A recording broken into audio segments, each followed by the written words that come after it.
Thank you so much for joining us on today's Public Good App House, where we're going to be learning about apps that address food insecurity in our communities. I'm Nicole Jones from TechSoup. With us today, we have Renee Barker, who's going to talk about Postmates. Thank you, Nicole. Hi, everyone. My name is Renee Barker, and I'm the Food Systems Sustainability Manager for Postmates. So I'm here to present a little bit about our program called FoodFight and why Postmates want to get involved in food security. So 40% of all food in the United States is wasted, unfortunately, and a majority of that, about 75%, ends up in the landfill. 18 million is the estimated tons of food waste generated by the hospitality sector, and restaurants and food service account for 94% of that.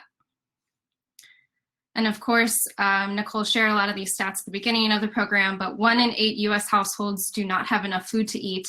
And this number might actually be rising because of COVID-19 and service shutdowns and just increased food insecurity all around. However, Postmates has an opportunity here to make an impact on those numbers. We cover about 80% of all US households, and food delivery is our strength. We built FoodFight to address these issues in the communities that we operate in.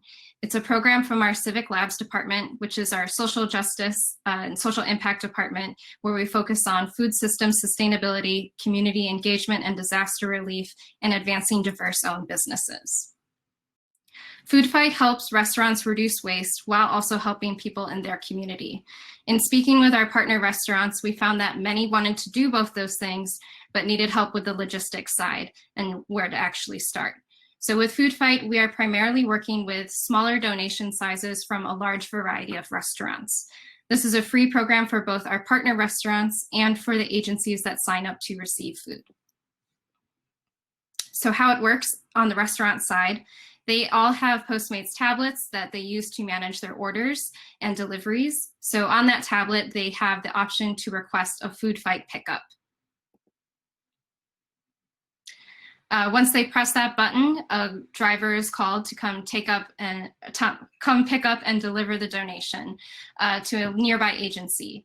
Agencies set the days and hours of the week that they would like to receive food when they sign up. So it's an automatic process that the donation is routed to the nearest available agency once that button is pushed. And here is a short demo of how it functions on the tablet. The restaurant clicks request pickup. They have the opportunity to enter the approximate weight of donations, which is how we're tracking how much we're doing. And then the button changes to in progress instead of request once they are completed that.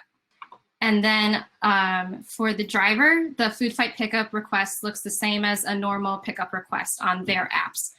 Because there is no tipping in this transaction, FoodFight deliveries are paid out at a slightly higher rate to those drivers. So there's no reason that they would see a request and not want to take that on. And this is where we need help now. So we're already across the country in 43 states, but we know that we could be serving more communities. We are still onboarding new agencies to receive food, and that is actually how we unlock more restaurant participants. So for every agency that signs up with FoodFight, we unlock all of our partner restaurants to be able to donate with FoodFight within a short distance from them. Agencies that sign up have to be able to receive both perishable and non-perishable food, since that is what we see from restaurants. And we work with all kinds of organizations. We can work with churches, food banks, food pantries, shelters, transitional housing, senior programs, programs that do outreach for people who are experiencing homelessness. We're not picky as long as it's helping an organization that is getting food to people who need it. Since we began FoodFight about 2 years ago in some pilot cities, we had around 40 deliveries a month, but now we are pushing past 700 deliveries a month. So even though COVID-19 has been really tough on a lot of small businesses, including restaurants, we're still seeing a big increase in those restaurants wanting to give back to their communities and using services like FoodFight to do so. Good food isn't garbage, and together we can get good food to those in need and fight to make food insecurity in our country a thing of the past. Thank you.